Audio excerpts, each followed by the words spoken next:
Assalamualaikum warahmatullahi wabarakatuh. Waalaikumsalam warahmatullahi wabarakatuh. Alhamdulillah, wassalillah, puji dan syukur marilah kita panjatkan kehadirat Allah Subhanahu wa taala karena pada hari ini, di hari yang baik ini, alhamdulillah kita semua masih bisa bersilaturahmi ya, bertemu lalu diberikan kesehatan sehingga kita semua bisa melaksanakan aktivitas keseharian kita untuk mencerdaskan anak-anak yang menjadi amanah orang tua kepada kita semua. Mudah-mudahan di hari ini Ibu dan Bapak dan kita semuanya mendapatkan rahmat dan berkah dari Allah Subhanahu wa taala. Amin. Ibu dan Bapak yang saya hormati, pada kesempatan kali ini saya akan memaparkan mengenai budaya positif. Ini bagian daripada tugas saya sebagai calon guru penggerak Angkatan 8 yang harus mendiseminasikan materi ini kepada Ibu dan Bapak. Saya mendiseminasikan juga mengajak ya, karena saya harus bergerak dan menggerakkan. Saya bergerak ikut guru penggerak. Terus saya bergerak mengerjakan tugas-tugas, membaca, belajar. Dan saya harus menggerakkan komunitas sekolah untuk ikut bersama-sama mengajak menjadi agen perubahan terhadap pendidikan yang lebih baik lagi. Jadi saya berharap bukan hanya Ibu dan Bapak menyimak, tapi mari kita sama-sama budaya positif yang akan saya paparkan ini kita laksanakan di sekolah ini sehingga SMP Negeri 2 Bandung yang sudah menjadi sekolah penggerak bisa menjadi sekolah penggerak yang lebih baik lagi dan menanamkan nilai-nilai budaya positif kepada siswa dan kita semua. Tentunya kita sebagai guru harus menjadi teladan ya bagi peserta didik kita. Jadi tidak akan budaya positif ini tertanam pada diri murid kalau di kitanya tidak tertanam budaya positif. Dan kita harus memberikan contoh yang baik kepada mereka. Jadi mereka punya figur yang seperti apa. Baik Ibu dan Bapak, ini salah satu budaya positif yang digunakan. Nah, ya salah satu budaya positif yang digunakan jadi untuk mengembangkan pendidikan karakter siswa yaitu dengan menerapkan disiplin positif. Jadi di dalam budaya positif itu ada disiplin positif yang kemarin oleh Bu Leni itu disampaikan ya oleh BK. Lalu disiplin positif adalah merupakan disiplin tanpa memberikan ancaman atau memberikan hukuman. Dengan menerapkan disiplin positif, guru dapat meningkatkan kesadaran siswa dalam membentuk karakter yang positif. Dalam penerapannya, disiplin positif akan dibuat melalui kesepakatan antara guru dengan siswa. Karena guru ingin membuat siswa terlibat dan bertanggung jawab dalam menjalankan disiplin tersebut. Jadi maksudnya begini. Kemarin kan kita mendengar ya, kita buat kesepakatan kelas. Nah ini salah satu dari disiplin positif. Ya, nanti pada saat anak melakukan kesalahan, anak tidak merasa dihukum. Kenapa? Karena kesepakatannya dibuat bersama dengan murid. Jadi dibangun konsekuensi di situ. Jadi tidak akan merasa dihukum. Misalkan sepakat, misalkannya tidak akan menggunakan HP dalam pembelajaran. Ternyata anak melanggar, perasaan itu anak tidak akan merasa dihukum atau merasa diancam karena memang sudah disepakati bersama. Beda dengan aturan sekolah yang biasanya sekolah yang membuat aturan disampaikan dan sudah ditandatangan tidak bisa diapa-apakan. Maka mau tidak mau, suka tidak suka, peserta didik harus taat pada aturan itu. Tapi kalau kesepakatan kelas, nah ini didiskusikan dengan peserta didik maunya gimana. Ya sehingga pada saat anak melakukan kesalahan mereka merasa oh iya mengakui saya salah. Ya saya melanggar kesepakatan sendiri seperti itu. Ya baik. Nah lalu ada yang namanya teori kontrol Ibu dan Bapak ya. Teori kontrol. Nah, ada teori kontrol. Jadi semua perilaku memiliki tujuan bahkan terhadap perilaku yang tidak disukai. Jadi kalau anak kita melakukan kesalahan pasti ada tujuan. Ya walaupun itu mungkin tidak baik, misalkan membuli temannya atau bermain bola di dalam kelas. Pasti mereka punya tujuan. Ada kebutuhannya yang tidak terpenuhi sehingga mereka melakukan itu. Ya, jadi itu yang tidak baiknya. Oh yang baiknya perilaku yang baiknya udah pasti ada tujuan baik di sana. Tapi pada saat mereka melakukan kesalahan, membuli atau ngambil barang temannya, menyembunyikan hak temannya, itu pasti ada tujuan sebenarnya. Walaupun tujuannya jelek gitu ya. Lalu ini miskonsepsi kita tentang makna kontrol. Yang pertama, ilusi guru mengontrol murid. Kita menganggap bahwa kita bisa mengendalikan murid, padahal tidak bisa. Ya, jadi teori kontrol ini bahwa guru tidak mungkin bisa mengendalikan murid. Ya. Lalu ilusi bahwa semua penguatan positif efektif dan bermanfaat. Yang ketiga, bahwa kritik membuat orang merasa bersalah, dapat memuatkan karakter. Lalu ilusi bahwa orang dewasa memiliki hak untuk memaksa. Jadi kata teori kontrol ini semuanya tidak benar, gitu. Ya, kita mengontrol murid, kita ngatur murid, itu tidak sebetulnya kata teori kontrol, ya. Nah, bagaimana seseorang bisa berubah dari paradigma stimulus respon kepada pendekatan teori kontrol? Begini, mudah-mudahan bisa dilihat dengan jelas kemudian Bapak. Pada stimulus respon itu ada kita menilai bahwa kebutuhan kita itu sama. Tapi pada teori kontrol mengatakan bahwa kebutuhan itu tidak sama. Ya, setiap anak punya kebutuhan berbeda-beda. Sehingga tadi ada perilaku yang beda dari anaknya. Lalu semua orang melihat hal yang sama. Padahal kata teori kontrol setiap orang memiliki gambaran yang berbeda. Berikutnya kita mencoba mengubah orang agar berpendapat, agar berpandangan sama dengan kita. Pada teori kontrol, kita berusaha memahami pandangan orang lain tentang dunia. Jadi kita memaklumi lah ya teori kontrol. Perilaku buruk dilihat sebagai suatu kesalahan ini pada stimulus respon. Tapi kata teori kontrol ini semua perilaku memiliki tujuan. Lalu orang lain bisa mengontrol saya. Kata teori kontrol, hanya Anda yang bisa mengontrol diri Anda. Ini sampai diibaratkan begini. Ibu dan bapak mengepas sesuatu barang, misalkan barang yang sangat berharga. Lalu ada orang lain akan memaksa ibu dan bapak untuk membuka tangan ibu dan bapak melepaskan barang itu. Kira-kira ibu dan bapak mau membuka tangannya nggak? Dipaksa, diberi uang, tapi ini sangat berharga buat ibu dan bapak. Kira-kira mau diberikan nggak? Pertahankan. Ya, kan ada orang lain memaksa kita, ingin mengontrol kita, ya. Kira-kira akan diberikan atau dipertahankan? Dipertahankan. Nah, karena ini sangat berharga. Nah, pasti dipertahankan, kan mau diancam, mau apa, pasti kita pertahankan sampai mungkin nyawa taruhannya. Nah itu adalah teori kontrol, bahwa kita memang tidak bisa dipaksa orang lain. Ya, jadi hanya diri kita yang bisa mengontrol diri kita. Mau dibuka atau tidak? Gitu ya, itu maksudnya. Lalu pemaksaan ada pada saat bujukan gagal. Tapi kata teori kontrol, kolaborasi dan konsekuensi menciptakan pilihan-pilihan baru. Lalu di stimulus respon yang terakhir, model berpikir menang kalah, tapi di teori kontrol model berpikirnya menang. Jadi benar seperti itu. Nanti kalau ada yang ditanyakan di sesi terakhir ini berdebat. Nah ini disiplin positif. Disiplin positif merupakan unsur utama dalam terwujudnya budaya positif. Untuk menjadi murid yang merdeka, maka harus ada disiplin diri dari murid tersebut. Disiplin diri memiliki motivasi internal. Jika murid tidak memiliki motivasi internal, maka murid tersebut membutuhkan pihak lain untuk mendisiplinkan dirinya. Maksudnya begini, Ibu dan Bapak. Kita ceritakan para siswa di kelas. Kita kan punya prinsip tukuri handayani, ya, mendorong dari belakang. Ya. Saya sudah menggambar ini para siswa. Saya mendorong mobil, tapi mobilnya di rem kanan. Berarti saya eksternal, kan? Mobilnya di rem kanan. Kira-kira bisa didorong tidak? Tidak bisa, karena si mobil tidak ada motivasi untuk bergerak. Dia ngerem, dia nahan. Tapi kalau mobilnya tidak direm kanan, kalau kita dorong dengan tenaga ringan, nggak usah dengan tenaga yang terlalu besar, mobil pasti terdorong tidak? Terdorong, karena di mobil ada motivasi untuk bergerak, ada motivasi untuk didorong, melepaskan dirinya, ingin bergerak itu mobil. Ya, jadi itu namanya intrinsik namanya. Ya, jadi disiplin diri ini tidak akan terbentuk kalau dalam diri anaknya tidak ada keinginan untuk memperbaiki diri. Nah, di sini kita sebagai guru bagaimana menanamkan hal-hal positif kepada siswa sehingga mereka menyadari bahwa itu baik dan mereka ingin melakukannya.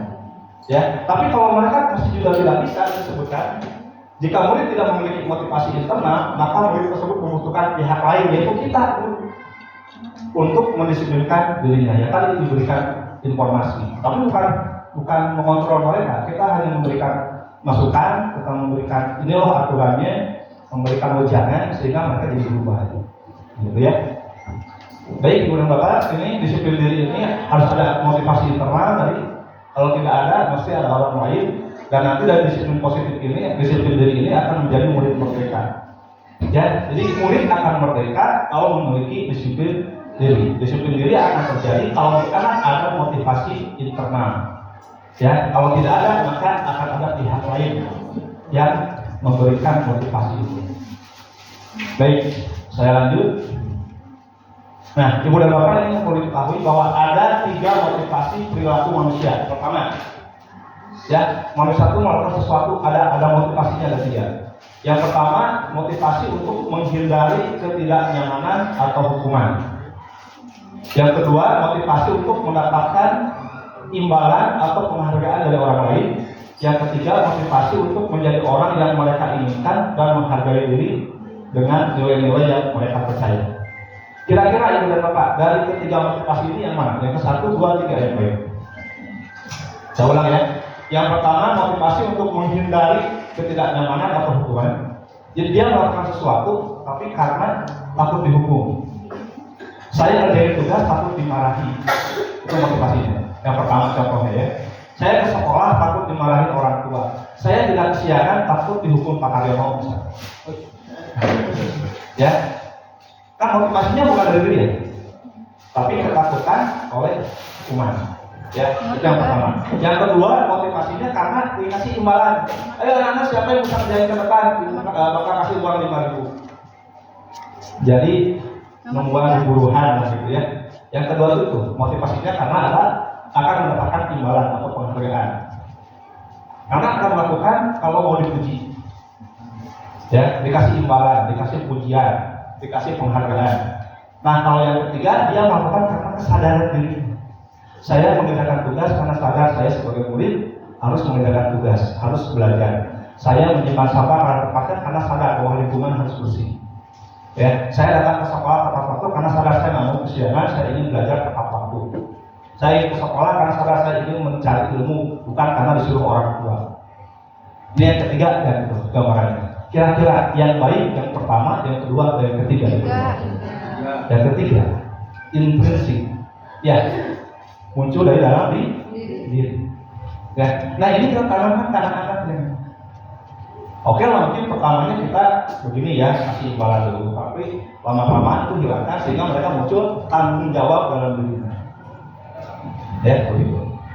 Jadi 3 motivasi ini Ibu Bapak ketahui. Jadi kita bisa melihat anak-anak melakukannya karena apa? Karena takut sama saya, karena dikasih imbalan, atau karena dia menyadari sebagai siswa tanggung jawabnya, tugasnya seperti apa.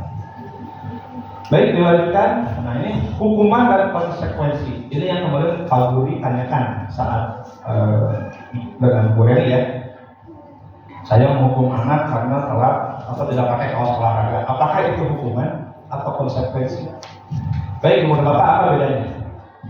Hukuman bersifat tidak terencana atau tiba-tiba. Hukuman bersifat satu arah dari pihak guru yang memberikan, dan murid hanya menerima suatu hukuman tanpa melalui suatu kesepakatan atau pengarahan dari pihak guru, baik sebelum atau sesudahnya. Hukuman yang diberikan bisa berupa fisik maupun psikis. Murid disakiti oleh satu perbuatan atau kata-kata. Ya, kamu lukiolet bisa. Kamu datang telat wae, kamu gawena mau wae, gue kali datang, nyakitin itu nggak? Ya, lo dihukum, gosek, ya, lari 70 wing misalkan, gara-gara kesiangan, itu hukuman karena menyakitkan dan biasanya muncul dendam.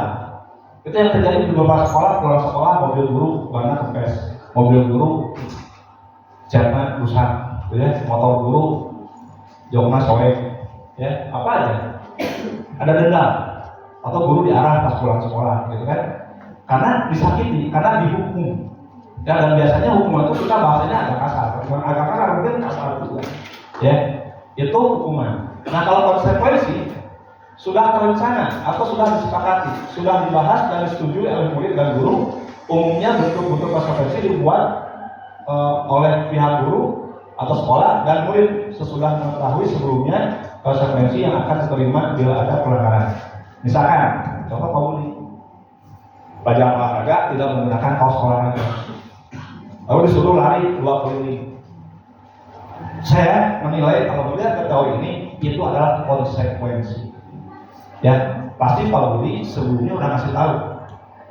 Ya, udah buat kesepakatan dengan anak. Pokoknya pertama mau olahraga kalian harus lari 2 keliling dan diterima. Jadi pada saat anak tidak menggunakan kaos olahraga, lari itu namanya konsekuensi, bukan hukuman. Kita membuat kesepakatan kelas. Tidak boleh menggunakan handphone saat ibu bapak guru sedang menjelaskan. Ternyata ada siswa yang menggunakan HP, memegang HP, chatting atau main game. Kesepakatannya apa? Kesepakatannya jika menggunakan HP, HP-nya diambil oleh guru. Saat HP-nya diambil oleh guru, siswa tidak akan sakit hati. Kenapa? Karena sudah disepakati. Ya, konsekuensi. Ya, yang tidak mengerjakan tugas, misalkan harus menulis rumus matematika. Tapi Anda sudah tahu sebelumnya di awal pembelajaran, ya. Nah, pada saat Anda mengerjakan, anak pasti merasa malu, tidak akan merasa sakit hati karena sudah melanggar kesepakatan. Tapi kalau tidak ada kesepakatan itu, kita langsung kamu nulis 2 halaman rumus gitu. Ya, kamu sambil dibentaknya. Sudah, mereka mengerjakannya pasti dengan menggerutu lah istilahnya, merasa disakiti, merasa diancam dan sebagainya. Itu yang Bapak ya. Jadi kita lebih baik jangan memberikan hukuman, tapi harus memberikan konsekuensi, gitu ya. Baik, berikutnya coba Ibu dan Bapak, ini kurang jelas ya. Menurut Ibu dan Bapak ini hukuman atau konsekuensi? Mencatat 100 kali di dalam buku dengan kalimat saya tidak akan terlambat lagi karena terlambat ke sekolah. Itu hukuman atau konsekuensi? Hukuman atau konsekuensi? Hukuman. Sepakat ya? Lalu lari mengelilingi lapangan basket 2 keliling karena terlambat hadir di sekolah. Hukuman atau konsekuensi? Kalau udah ada kesepakatan jadi konsekuensi. Kalau aturannya belum disepakati, anak-anak baca ya jadi hukuman. Ya. Jadi bisa konsekuensi, bisa hukuman. Yang ketiga, membersihkan coretan yang dibuatnya di meja tulis. Anak zaman dulu dipek kan sama dia, lalu kita suruh bersihkan. Hukuman atau konsekuensi?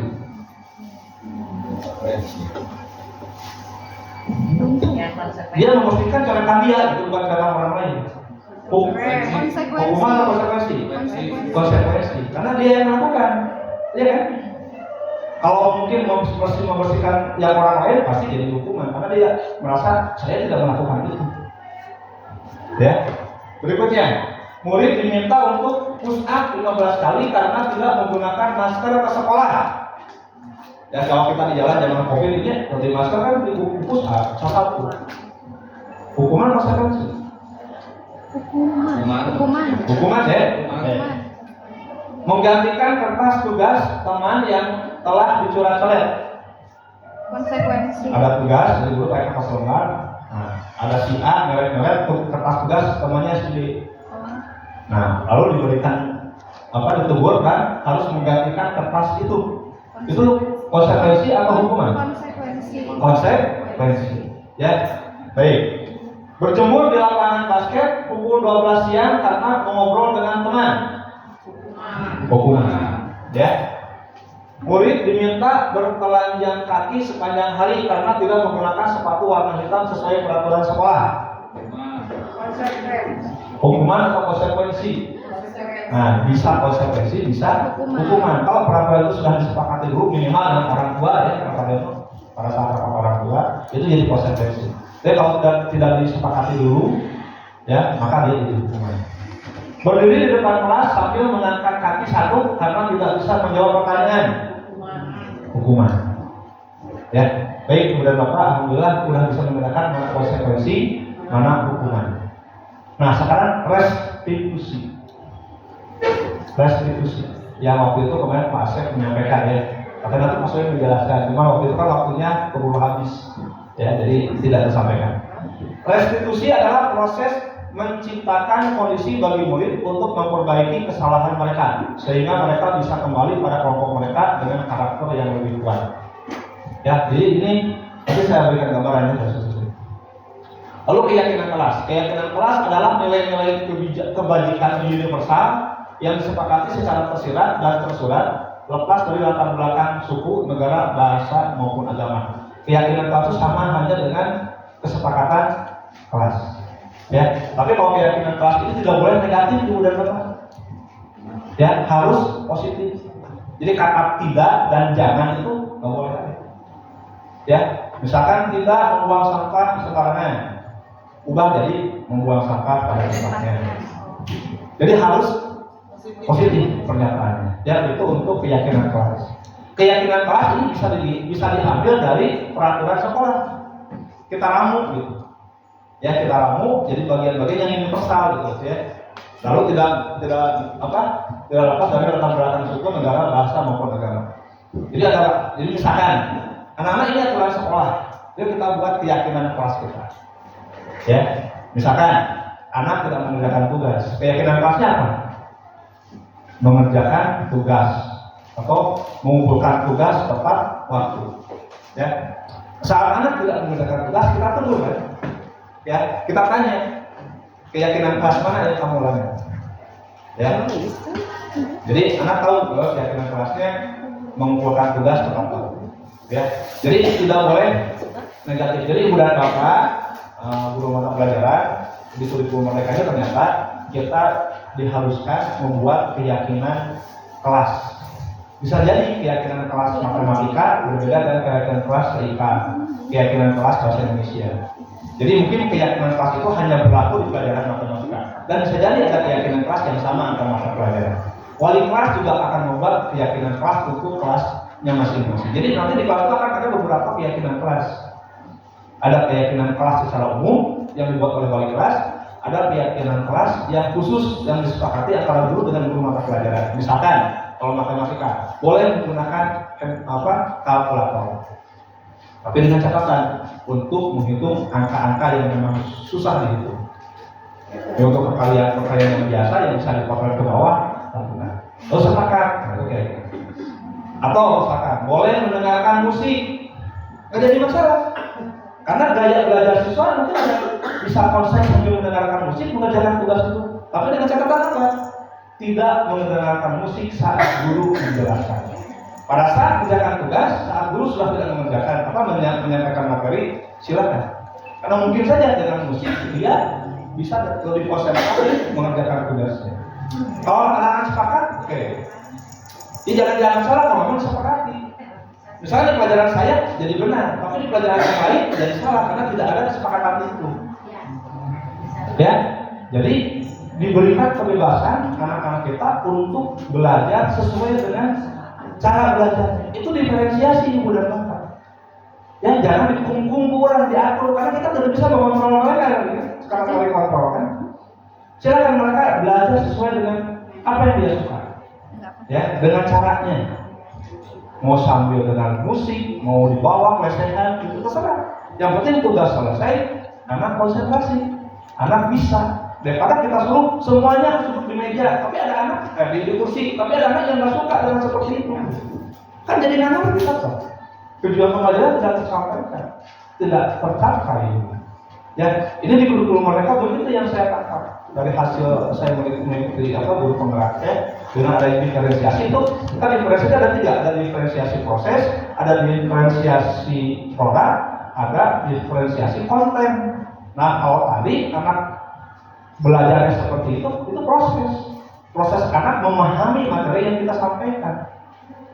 Ya. Kalau konten isinya, mungkin bagi yang kinestetik nanti kontennya begini materinya diberikannya, yang auditory begini kontennya. Ya. Kalau proses ya tadi cara mereka memahaminya, ya. Nanti ada diferensiasi produk. Nanti produk yang dihasilkan terserah. Yang kinestetik misalkan jadi benar, ya produknya. Yang auditory mungkin jadi rekaman suara atau jadi lagu. Kalau yang visual mungkin jadi PowerPoint, gitu kan, visual. Jadi terserah. Kontennya sama, misalkan membuat apa, gitu, atau mengerjakan apa. Nanti produknya berbeda, yang penting tersampaikan materinya. Ya, jadi kita tidak bisa mengatur-ngatur, mengontrol seperti itu. Berikutnya, Ibu dan Bapak, ada kebutuhan dasar manusia. Nah, ini kita harus menyadari bahwa murid kita adalah manusia dan mereka punya kebutuhan dasar. Ya, tadi kenapa anak itu ngambil HP temannya? Kenapa anak itu selalu ngambil makanan temannya? Berarti ada kebutuhan dasar yang tidak terpenuhi oleh anak. Kenapa anak itu selalu mencoret-coret dinding? Berarti ada kebutuhan dasar yang tidak terpenuhi oleh anak itu. Nah, kita harus tahu. Ini yang pertama, ada kebutuhan untuk bertahan hidup, survival. Yang kedua, ada kebutuhan untuk diberikan kasih sayang dan rasa diterima. Ada kebutuhan untuk kebebasan, ada kebutuhan untuk kesenangan, dan ada kebutuhan untuk penguasaan. Misalkan anak lempar-lempar di kelas. Kira-kira kebutuhan apa Ibu dan Bapak yang tidak terpenuhi? Anak lempar-lempar kertas di kelas. Kebutuhan apa? Kebutuhan bertahan hidup, kasih sayang, kebebasan, kesenangan, atau penguasaan? Kesenangan. Berarti cara belajar kita bikin anak nggak senang kan? Dia kayaknya mau dilakukan biar dia senang. Atau anak protes, ibu saya nggak mau kan pakai cara menggambar, sama inginnya pakai ini. Ibu saya nggak mau pakai cara dengan pensil warna, inginnya pakai krayon misalnya. Kira-kira itu kebutuhan apa? Kebebasan. Ya, dia nggak suka menggambar itu, mewarna itu pakai pensil warna. Dia sukanya pakai krayon. Nah, kita jangan paksa harus pakai pensil warna. Ya, itu kebebasan. Lalu ada penguasaan. Kalau penguasaan itu biasanya dia merasa saya paling bisa, gitu. Ya, sini sama saya, dia nggak tahu. Itu ada kebutuhan yang tidak ada. Ya, berikutnya. Nah, posisi kontrol guru. Nah, kira-kira kita sebagai guru selama ini ada di mana? Apakah kita penghukum? Apakah kita pembuat rasa bersalah? Apakah kita sebagai teman? Apakah kita sebagai pemantau? Ataukah kita sebagai manajer? Silakan Ibu dan Bapak. Biasanya kalau melihat anak salah, kita sebagai siapa? Menghukumkan, pembuat rasa bersalahkan, teman, pemantau, atau manajer? Kira-kira apa? Selama ini penghukum. Ada lagi? Pokoknya mah semua macam batik, makanya ibu di batik. Pengancam. Ya, pembuat rasa bersalah. Kalau penghukum begini, awas loh ya. Kalau kamu nggak mengerjakan, lihat aja. Pokoknya WC kena bersih. Itu penghukum. Nggak mengerjakan tugas, lari di lapangan. Hormat depan bendera. Hukum kan? Ya. Jadi kita ancam. Kadang nadanya pun tinggi. Kamu yang awas, dihukum kan? Diancam, nadanya tinggi, kata-katanya biasanya nggak enak didengar sama. Setelahnya anak nangis. Belajarnya nggak konsen, murung karena sudah dihukum oleh kita. Apalagi sampai ditertawakan sama teman-teman. Ya. Nggak bisa mengerjakan soal, diam di depan, di seberang. Dulu gitu ya. Itu penghukum. Ya. Kalau yang membuat rasa bersalah gimana? Cing atuna kompitu wae bisa bapatan dicarekan ke kepala sekolah. Asa bersalah muridnya. Ya, yang nanti ketahuan sama ibu kepala sekolah bapak anak tersebut. Ya. Nanti kalau orang tua kamu tahu, bapak sebagai gurunya. Ya. Cing atuh jangan gitu aja, kasihan orang tua kamu udah nyekolahin kamu, ngantar kamu ke sini, masa kamu sekolah kayak gini? Nah, itu contoh membuat rasa pernah nggak Ibu dan Bapak? Jangan gitu ya, kasihan sama orang tuanya. Kasih anak rasa nadanya gimana Bu? Marah nggak? Agak mendekat, melambung punahnya atau kepalanya ya nak? Anaknya diam, tapi merasa bersalah.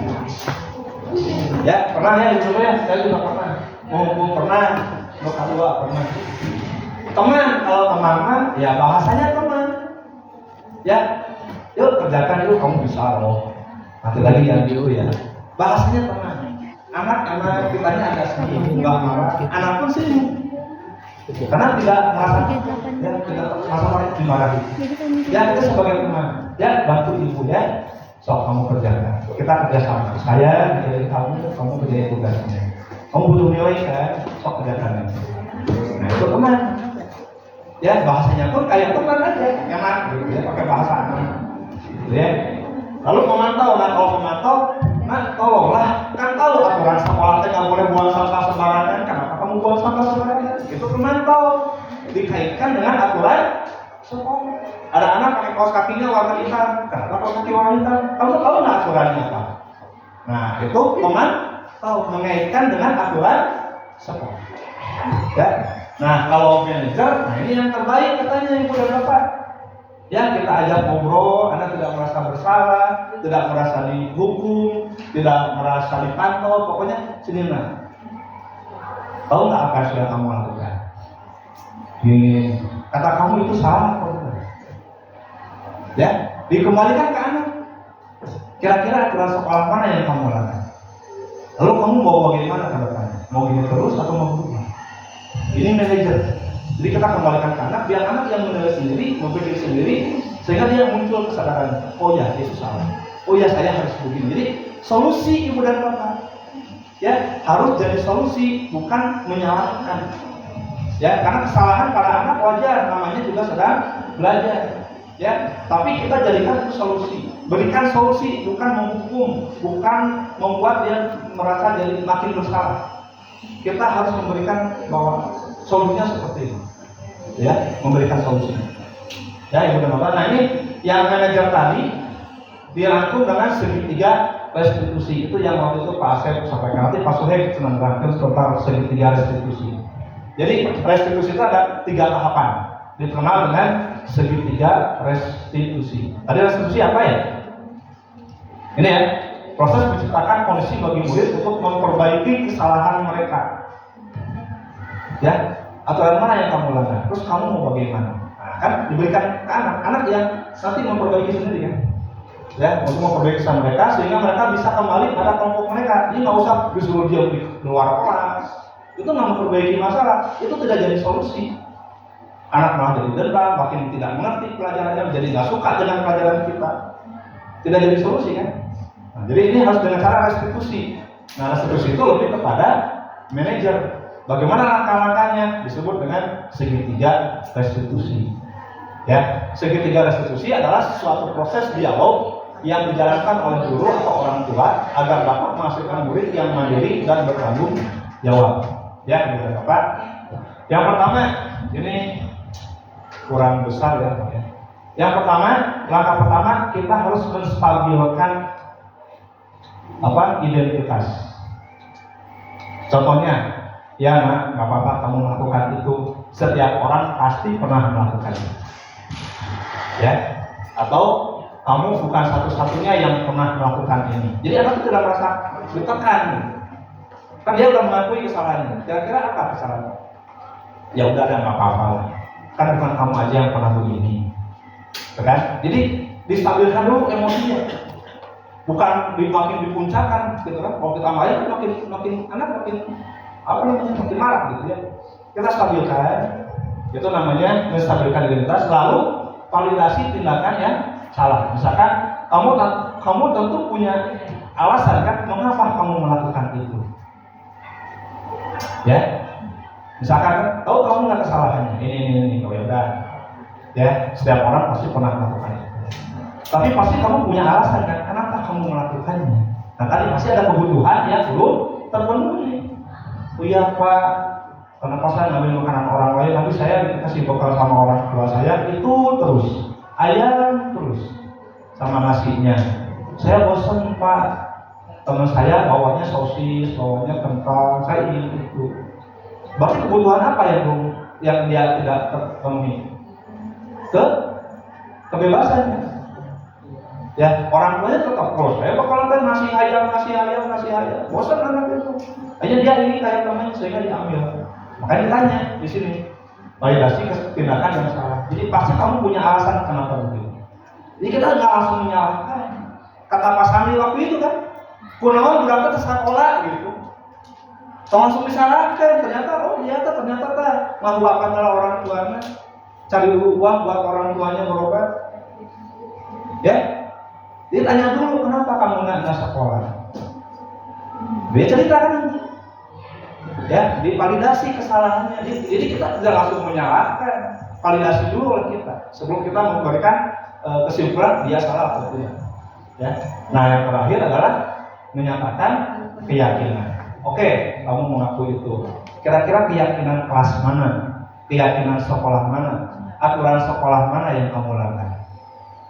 Ya, setelah dia mengakui, baru kita tanya lagi. Lalu ke depan kamu mau bagaimana? Mau begini? Sok gimana kata kamu baiknya? Kita kasih solusi. Ya, biar dia yang bikin solusinya juga. Kita bantu. Sehingga muncul dari dalam dirinya solusinya itu. Intrinsiknya muncul. 3 menit. Itu apa ya? Jadi ini segitiga restitusi dan ini justru setelah saya dapatkan dari Mama Cari, diharapkan ibu dan bapak CGP ini menyampaikan kepada ibu bapak guru yang lain dan ini dilaksanakan di sekolah. Jadi bukan hanya oleh saya ibu dan bapak, ya, tapi saya diharapkan menggerakkan komunitas sekolah ini untuk sama-sama melaksanakan segitiga restitusi. Melaksanakan ini kepada anak-anak kita saat mereka melakukan kesalahan-kesalahan, tidak mengumpulkan tugas, kesianan, ya, sehingga terbentuklah sekolah yang aman, nyaman, menyenangkan bagi anak-anak kita, ya. Jadi mereka merasa diterima walaupun dengan kesalahannya, ya, dan mereka akan merasa bahwa oh iya itu saya salah dan mereka mau memperbaiki dirinya mulai dari dirinya sendiri, bukan dikontrol oleh kita, bukan disuruh oleh kita, tapi kita sadarkan dengan segitiga restitusi itu. Itu pasal yang kemarin ingin saya menjelaskan. Jadi di sini, jadi intinya di pertemuan apa yang saya jelaskan hari ini, ujungnya ke sini ibu dan bapak menjawab. Berarti ibu dan bapak kan harus mengetahui dulu tadi, ya, yang ini 3 motivasi perilaku manusia. Ya, anak melakukan kesalahan apa motivasinya. Lalu kita harus tahu dulu itu hukuman atau konsekuensi yang kita lakukan. Lalu kita harus tahu dulu kebutuhan dasar manusia. Ya, anak melakukan pasti ada kebutuhan yang tidak terpenuhi. Dan kita harus tahu posisi kita saat menegur anak itu ada di mana. Dan disarankan kita adanya di manajer. Yang selama ini penghukum, pembuat rasa bersalah, ya sedikit-sedikit lah kita kurangi, ya. Biar kita menciptakan anak-anak nyaman. Jangan sampai anak nanti nggak mau ke sekolah lagi. Ya, 3 dosa pendidikan juga mulai habis gitu ya, tidak ada di SMP 2 ini. Itu kan ada apa namanya bullying, kekerasan seksual, intoleransi itu jangan sampai terjadi lah di SMP 2 gitu ya. Nah, mudah-mudahan dengan melaksanakan ini lambat laun kita bertahap kemudian bapak ya belajar, kita diskusi, ada tetap mentok di sini yuk kita sama-sama. Di sini kan ada PP ya, ada Pak Asep, ada Pak Ade gitu ya, dengan tugas yang luar biasa banyaknya ibu dan bapak. Setiap hari tugas, ya Zoom gitu ya. Tapi saya jalani ya banyak ilmu yang saya dapatkan ibu dan bapak. Ini banyak sekali sih yang harus saya sampaikan kepada ibu dan bapak. Ya tentang pembuatan CP juga ada, pembuatan TPA-TP juga ternyata ada, tentang pembelajaran berdiferensiasi juga ternyata sekarang sedang saya pelajari. Ya, yang kita selalu kan masih berdiferensiasi kan, nah, saya baru satu pertemuan ya, belum semuanya nempel gitu ya. Nanti juga pasti saya harus menyampaikan kepada ibu dan bapak tentang pembelajaran berdiferensiasi seperti apa gitu ya, termasuk penilaiannya yang formatif, sumatif itu seperti apa. Nah ini saya sudah pernah mencoba, cuma ini ternyata videonya nggak bisa diputar. Ini karena saya pun harus melakukan ini. Pas saya harus mempraktekkan, membuat aksi nyata, melakukan yang namanya segitiga restitusi kepada siswa yang melakukan pelanggaran sekolah. Ya di sini ceritanya kedua siswa ini melakukan 2 kasus yang berbeda. Ya, yang pertama tidak mengerjakan tugas. Yang kedua dia menyembunyikan HP temannya, tapi bercanda gitu ya. Tapi saya tanya kan di sini di video ini saya nanya kenapa kamu melakukan itu. Saya tidak memberitahu dulu kepada kedua siswa ini tentang harus bagaimana jawabannya. Ya, di spontan aja. Karena saya merasakan pertanyaan yang ada di segitiga restitusi. Anak tinggal menjawab, ya. Dan ya responnya ya begitu ternyata ya sesuai dengan walaupun tidak 100% ya sesuai dengan harapan. Jadi tidak saya buat skenario hanya karena saat itu sedang libur nggak ada murid kebetulan ada anak OSIS. Ya udah saya pokoknya kamu sok bikin video seolah kamu melaksanakan itu kesalahan seperti itu. Ya. Nah, ditegur dengan sedikit institusi dan ternyata pendapatnya sesuai dengan harapan. Ya. Sesuai dengan institusi. Begitu Ibu dan Bapak, ada pertanyaan? Mama, Ibu. Terima kasih. Assalamualaikum warahmatullahi wabarakatuh. Waalaikumsalam. Terima kasih atas kesempatan. Tadi Bapak memaparkan mengenai diferensiasi produk konten, proses produk. Ya. Yang saya tanyakan itu mengenai produk. Kebetulan kalau bahasa Inggris kan Kak, jadi ada elemen pada CP itu ada menyimak, berbicara. Tapi kan ada speaking. Jadi tugasnya mungkin kan harus produknya speaking, menulis, mempresentasikan. Jadi mereka menulis kemudian mempresentasikan, misalnya dengan bukti atau apa. Dan satu lagi membaca menulis. Nah, menurut pertanyaan saya untuk produk, apakah kalau kita misalnya sedang membicarakan mengenai menulis mempresentasikan atau mengenai elemen pada CP-nya mengenai menyimak berbicara, kan itu sudah pasti gitu Pak artinya pendapat Bapak. Jadi pertanyaannya untuk baru diferensiasi produk tadi kan Bapak menyampaikan jadi untuk produk anak itu kan nggak harus sama semua, bisa dengan tulisan, bisa dengan rekaman. Sedangkan bahasa Inggris itu ada elemen-elemen yang khusus gitu mengirimkan. siap. Baik, terima kasih Bu, pertanyaannya luar biasa. Tepuk tangan dulu. Baik, jadi begini Bu, tadi diferensiasi itu ada 3, bukan berarti tiga-tiganya sudah lakukan Ibu dan Bapak. Ya, bisa saja yang berdiferensiasi itu produknya. Tapi kalau ternyata di CP-nya itu nggak memungkinkan produk berbeda ya nggak apa-apa, berarti di konten atau di proses. Ya kan kamu buat apa? Kira-kira prosesnya bagaimana? Pokoknya produknya harus tadi apa? Speaking misalnya, atau harus berupa tulisan gitu ya. Nah, silakan prosesnya terserah, karena prosesnya misalkan boleh mengerjakannya itu proses Bu. Suasana nyaman anak tempatnya mau di mana? Mau di sekolah, mau di rumah, mau di perusahaan, itu proses Bu. Mau diskusi dengan temannya, bahannya mau cari di YouTube, di Google, itu proses Bu. Ya, produknya udah Ibu tentukan, pokoknya produknya harus ini, berarti berdiferensiasi produknya nggak ada, karena sudah jelas kan, harus bikin misalnya, atau harus apa tadi Bu? Menulis, ya kan berupa poster gitu kan, jadi produknya sama kan. Nah, sekarang mungkin bisa saja kontennya dibedakan. Misalkan tentang apa Ibu? Misalnya sekarang yang sedang mempelajari naratif teks. Naratif teks. Nanti kan produk yang harus mereka buat itu storytelling. Ya. Nah, mungkin storytelling ini mereka membuat tulisan gitu. Ya. Nah, kontennya bedakan. Ini storytelling ini tentang apa? Ini tentang apa? Jadi isinya, materinya yang dibedakan. Ya, konten dari storytelling itu dia apa sih tema yang disampaikannya? Pokoknya anak melakukan storytelling itu kan. Nah, kontennya yang membedakan. Dan prosesnya kalau nggak mungkin prosesnya juga nggak mungkin berbeda, sama saja ya mana. Pokoknya terjadi berdiferensiasi, pembelajaran berdiferensiasi. Jadi itu yang saya dapatkan kalau masalah diferensiasi. Jadi tiga-tiganya nggak perlu dilakukan, harus kontennya berbeda, prosesnya berbeda, pokoknya kita silakan sesuaikan dengan karakter dari CP-nya. Dan tidak selalu kan ada pertanyaan juga, apakah selalu materi itu harus diferensiasi? Ibu dan Bapak yang tahu. Jadi Ibu dan Bapak model pembelajaran itu yang baik yang mana? Semuanya baik. Yang penting Ibu melakukan, Ibu dan Bapak. Yang nggak baik itu ya nggak melakukan. Gitu kan? Silakan Ibu dan Bapak yang tahu kondisi kelasnya.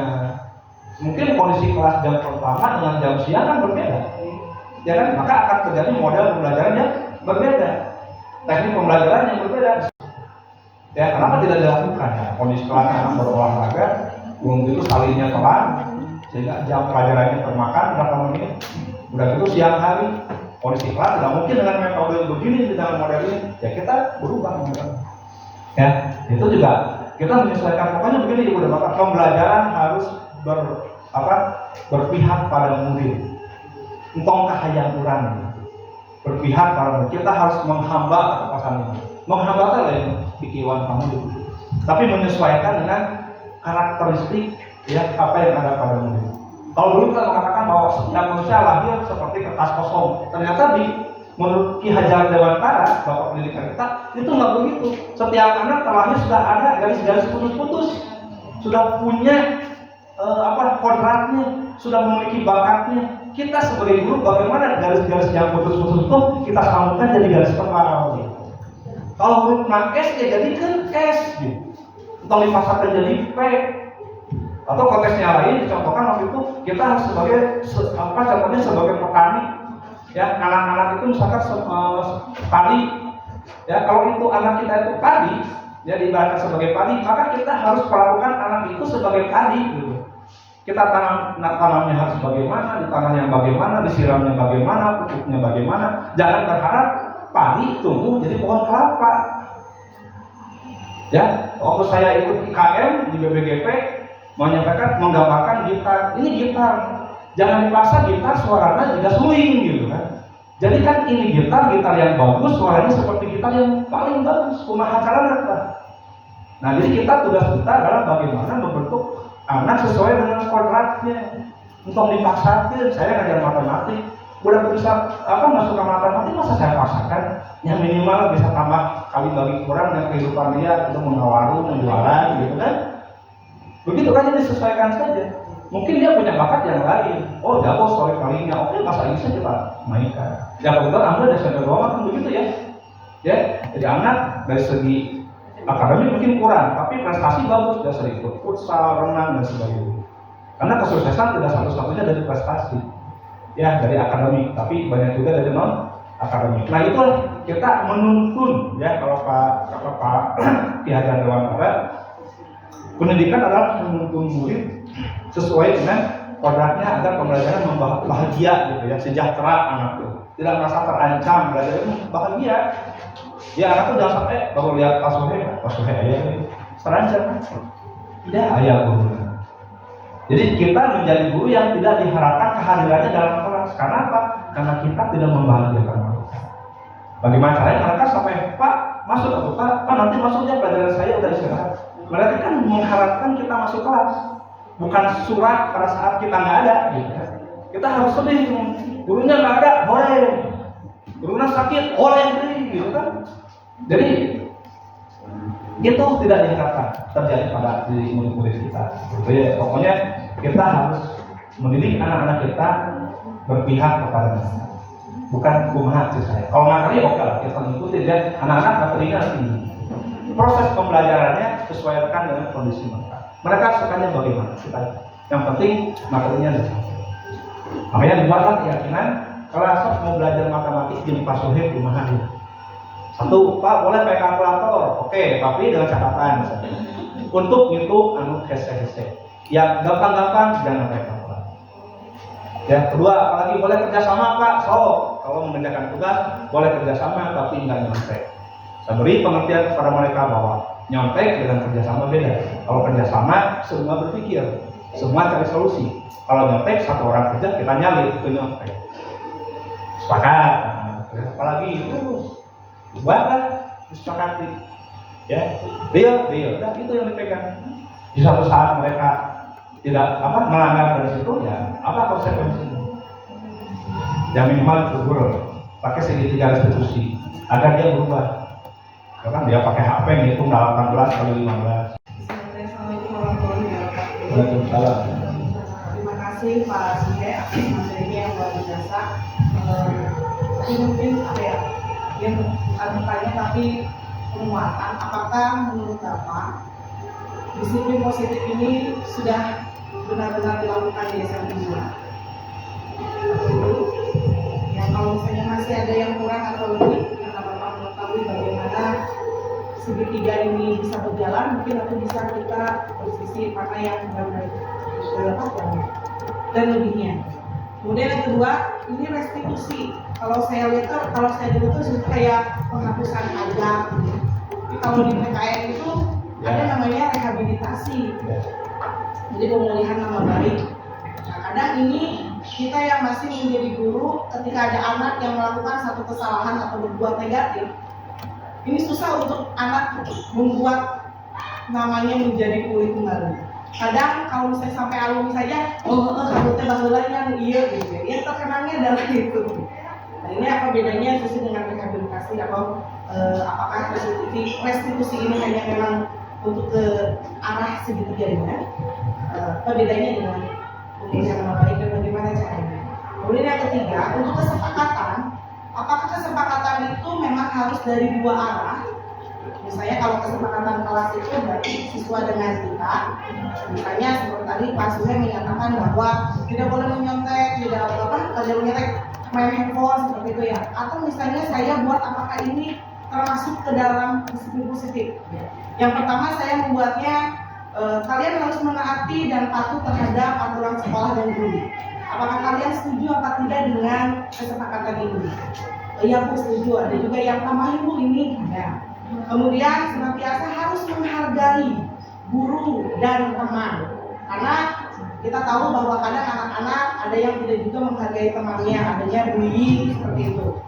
Setelah banyak kesepakatan, maka saya memberikan reward kepada anak. Ketika semua kesepakatan kelas itu kalian ikuti, ada 3 poin yang kalian akan mendapatkan rewardnya. Misalnya, jika kalian menaati, maka reward nilai PPKN di atas 95 sampai 99, sehingga ranking.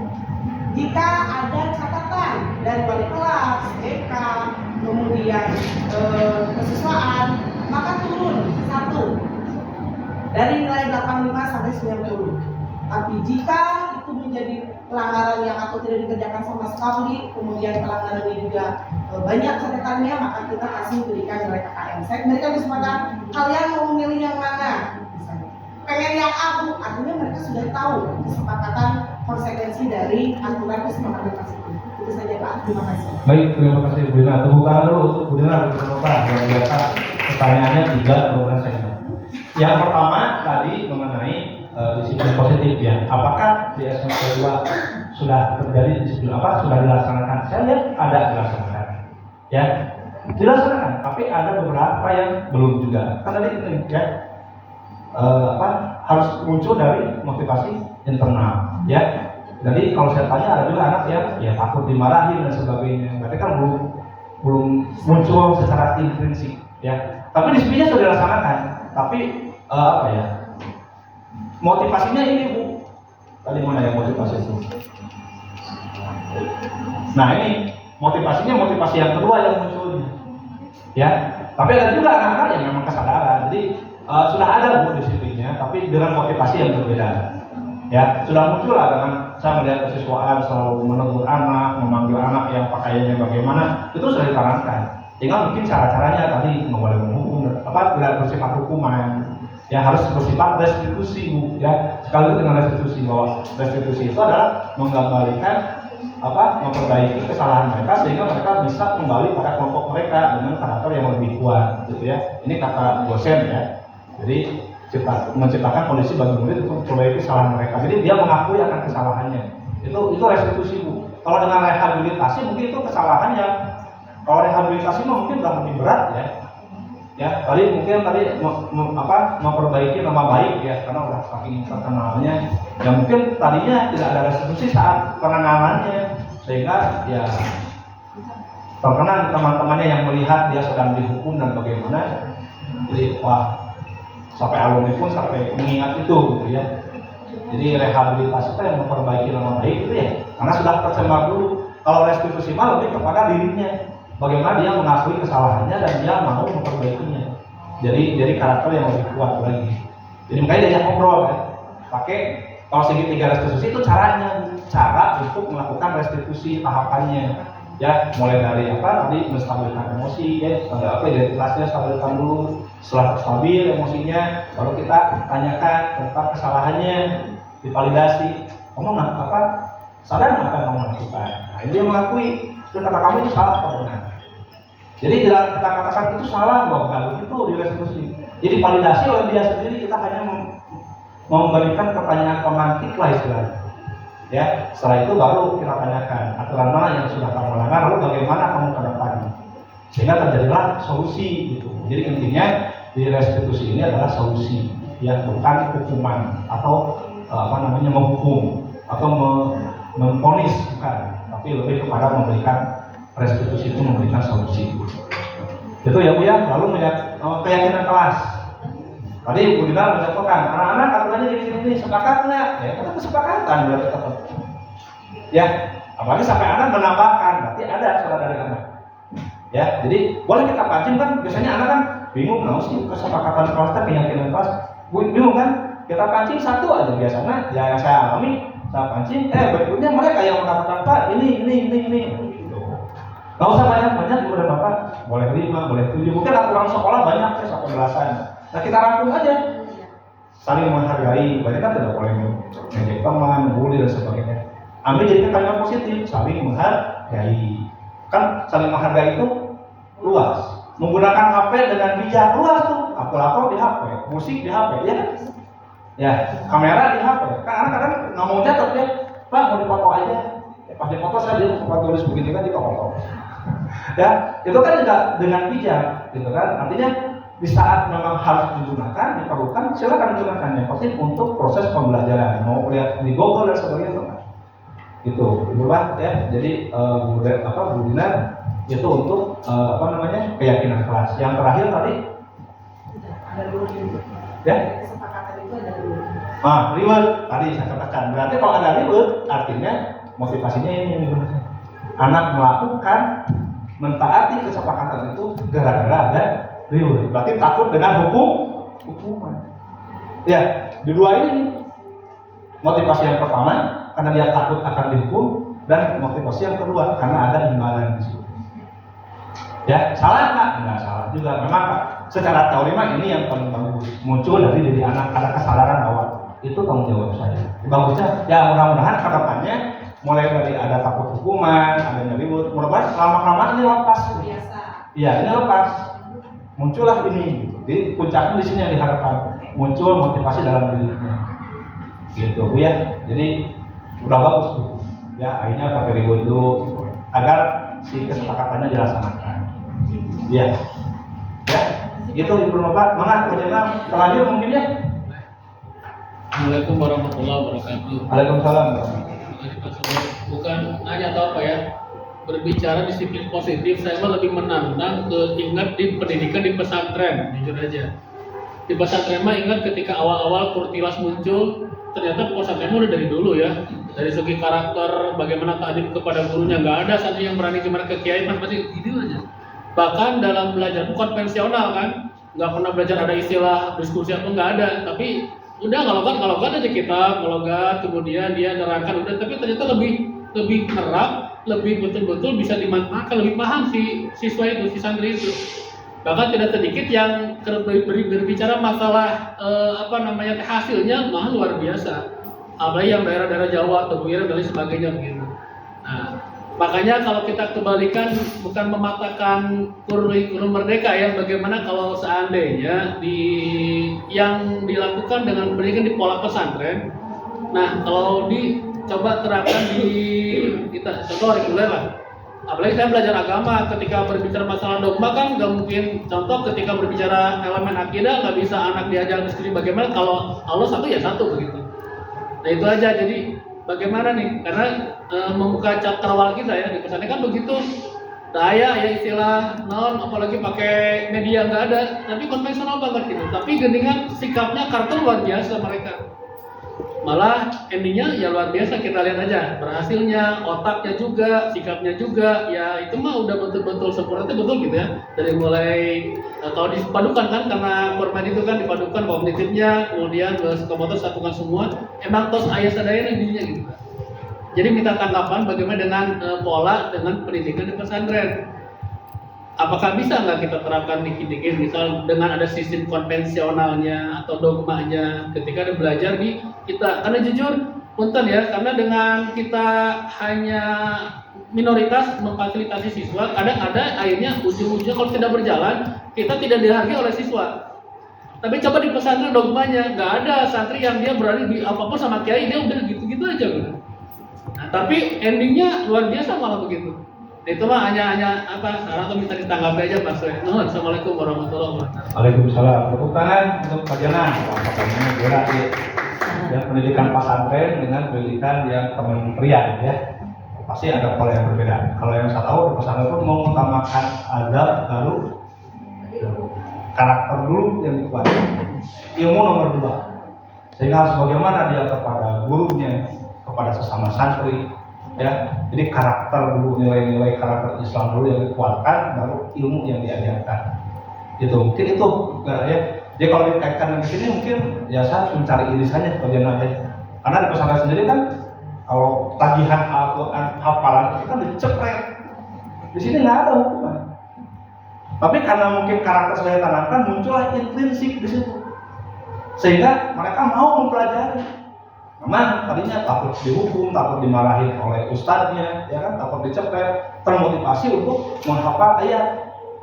Ya, untuk target bulan ini, juz ini harus hafal, udah hafal kan dicepret. Nah, itu ada motivasi di situ, motivasi karena takut hukuman.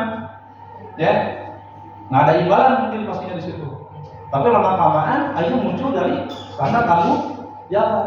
Ya, mungkin cara penanganannya begitu, harus secara bukan keras gitu ya, ditekan lah begitu ya, harus bisa gitu. Tapi ditanamkan mungkin bahwa kalau kamu baca Al-Qurannya bagus, punya hafalan yang bagus, ya mungkin tadi imbalannya kamu masuk surga gitu kan, kamu akan dimudahkan itu ya sebagainya. Jadi diberikan ditanamkan nilai-nilai keagamaan, nilai-nilai positif yang baik ke depan, efek dari apa yang dia lakukan mungkin ditanamkannya seperti itu Pak Jana.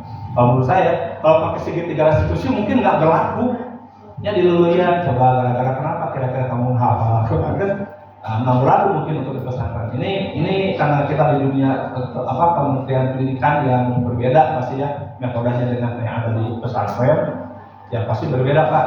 Kalau misalkan Pak Jana mau mencoba di pelajaran agama di sini ya, oleh Pak Jana sedikit-sedikit, karena kalau seluruhnya juga mungkin terlalu ekstrim gitu ya, silakan saja Pak, dicoba aja. Karena ini kan belum ada penelitian atau seperti apa. Kalau dipadukan yang mana? Kan kita tahu sendiri juga bahwa Ki Hajar Dewantara juga santri kan, yang beliau itu santri gitu kan. Nah, jadi dan beliau yang mengembangkan pendidikan Indonesia, karena ya ini dasar-dasarnya dari Pak Ki Hajar Dewantara gitu.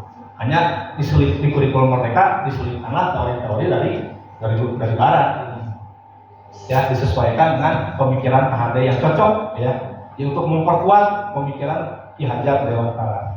Kayak pembelajaran diferensiasi itu KHD itu sangat ingin berdiferensiasi gitu ya.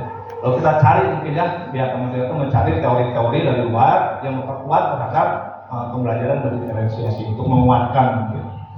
Dan pelaksanaannya ya cuma di Indonesia seperti itu ya, disesuaikan dengan budaya. Kenapa Ibu dan Bapak sedikit saya katakan bahwa pendidikan kepada anak itu harus disesuaikan dengan kodrat alam.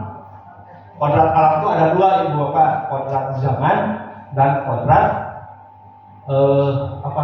kodrat zaman, kodrat keadaan. Kodrat keadaan itu ada dua, kodrat alam dan kodrat zaman. Kodrat alam, kalau anak di Kalimantan diajarkan dengan budaya Kalimantan.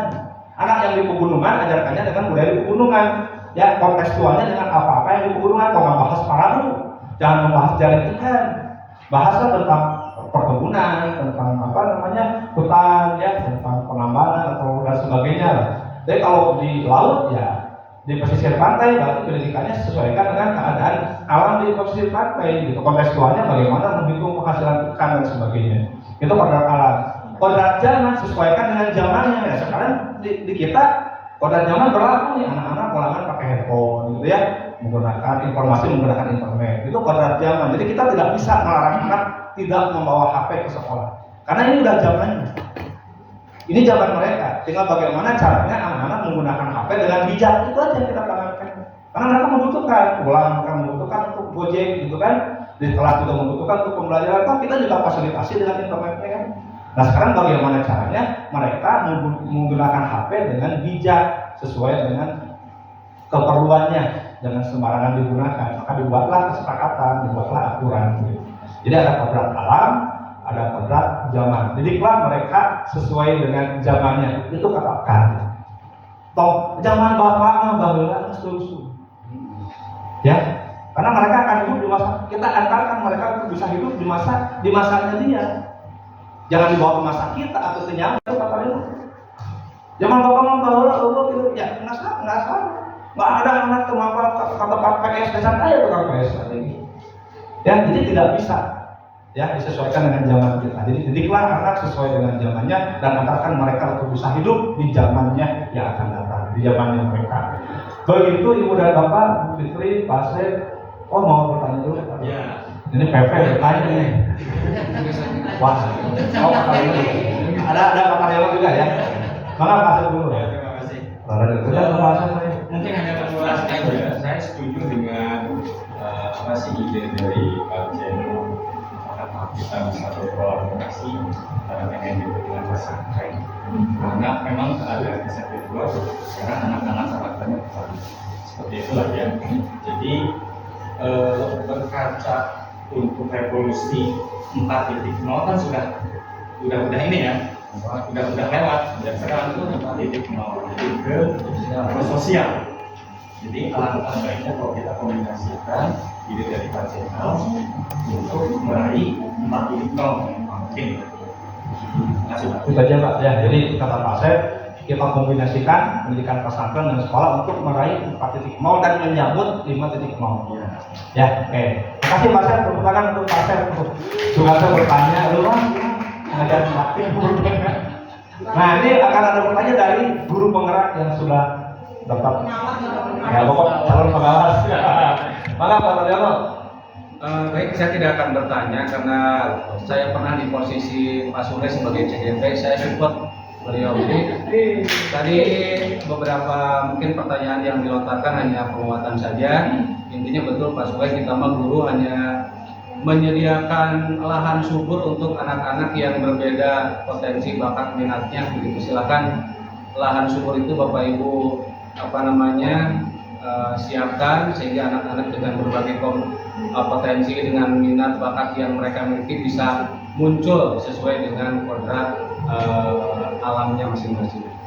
Kemudian terkait tadi diferensiasi, saya juga setuju memang ketika ada 3 diferensiasi tidak harus 3-3-nya kita pakai gitu kan. Dan diferensiasi itu tidak harus tertulis juga di modul aja kan ya. Yang penting adalah siswa betul-betul diferensiasi itu mereka merasakan bahwa memang ada ada fasilitas untuk mereka dengan tadi bakat minat yang berbeda itu betul-betul terfasilitasi.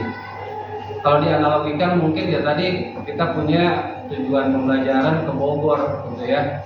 Nah kita tinggal ngarahin saja mau pakai jalur puncak, mau pakai jalan tol gitu kan ya.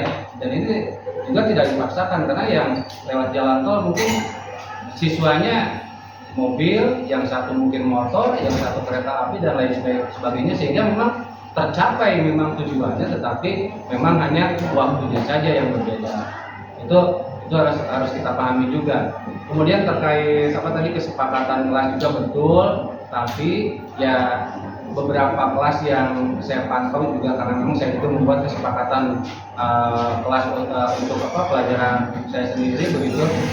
Ini masih didominasi oleh kita biasanya. Diusahakan kesepakatan itu muncul original idenya itu dari siswa harusnya. Kadang-kadang kan ketika misalnya kita memang pasti akan mengarahkan ke hal yang baik lah. Tapi ketika terlontar dari kita, siswa terkesan setuju nggak? Ya haruslah setuju lah. Nah itu kan kita menghindari itu sebetulnya. Jadi usahakan dalam membuat kesepakatan itu ya ide itu betul-betul datangnya dari siswa sehingga ketika mereka menerima konsekuensi itu betul-betul ada itu mah kesepakatan lagi diarahkan ke gurunya kudu gitu. Sebenarnya secara pribadi mah saya nggak setuju kan, itu hindari itu.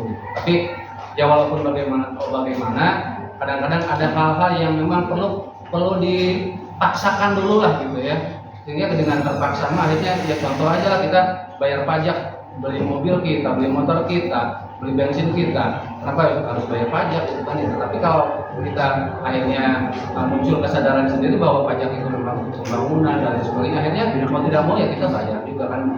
Itu untuk kesepakatan kelas. Kemudian yang terakhir tadi pertanyaan dari wilayah Ranca Ekek juga ya Pak Jenal terkait pendidikan di pesantren, betul Pak Suhaim menyampaikan di pesantren itu lebih mengutamakan adab dulu dibanding ilmu. Nah kadang-kadang kita mah di sekolah umum IQ dulu yang dikejar gitu ya, intelijensi quotient.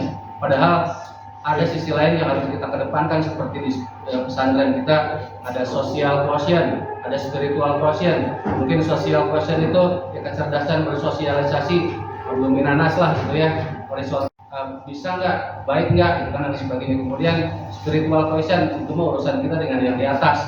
Kalau itu udah dapat, SQ2 itu sudah dapat, IQ-nya gampang untuk kena. Tapi lamun IQ didahulukan, spiritualnya kemudian sosialnya dibelakangkan, tidak banyak sedikit pejabat kita yang akhirnya menjabat jabatan strategis karena spiritual quotient-nya kurang, maka menyalahgunakan jabatan dan lain sebagainya. Jadi saya sepakat kalau pendidikan pesantren itu, dan sebetulnya Islam dari dulu juga bagus gitu ya. Seperti an-nadhafatul minal iman, kebersihan sebagian daripada iman.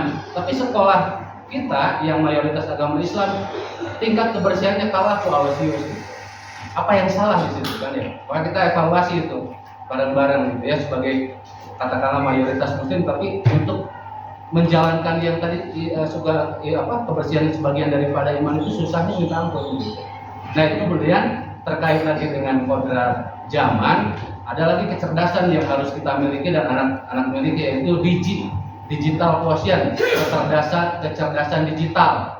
Apa itu? Ya bagaimana kita menyerap informasi, jangan sampai informasi sepihak yang mengandung hoax kemudian kita sebarluaskan. Bagaimana kemudian cara menggunakan HP di kelas dengan bijak dan lain sebagainya. Itu di era 4.0 5.0 sekarang ini harus ditanamkan namanya digital quotient. Kecerdasan digital itu sangat penting sekali karena ketika rendah kecerdasan digitalnya, kita mengajar banyak ketersinggungan. Kenapa? Mungkin anak megang HP tujuannya apa, tapi kita sudah menjudge bahwa itu sesuatu yang jelek. Atau mungkin anaknya juga sudah tahu kita mengajar, kenapa dia menggunakan HP. Maka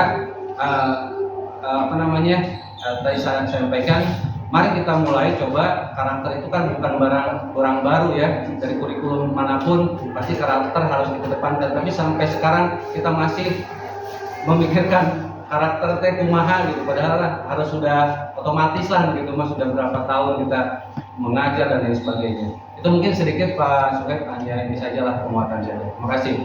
Baik, terima kasih Pak Fadil. Tepuk tangan untuk senior saya di Karena ini udah semakin menguatkan ya, dari Pak Asep, Pak Karimo, ya alhamdulillah, Ibu dan Bapak.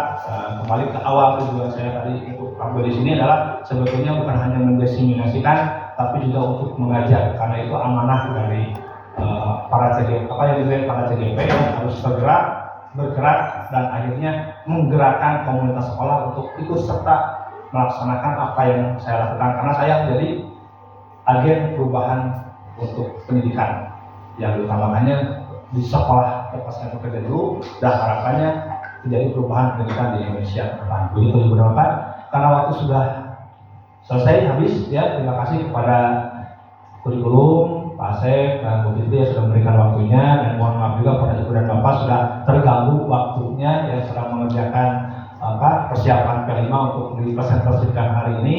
Mudah-mudahan apa yang bisa sampaikan, yang tadi saya sampaikan ini dapat berguna bagi kita semua ya, bermanfaat bagi kita dan menjadi awal perubahan untuk SMP2 jadi lebih baik lagi. Yang sudah baik ini bisa lebih baik lagi. Mari kita sama-sama memperbaiki diri sama-sama untuk kebaikan sekolah kita. Terima kasih Bu dan Bapak. Mohon maaf jika ada kata-kata yang tidak berkenan. Nanti kalau masih ada terpendam pertanyaan bisa kita ngobrol diskusi. Wabillahi taufiq wal hidayah. Wassalamualaikum warahmatullahi wabarakatuh.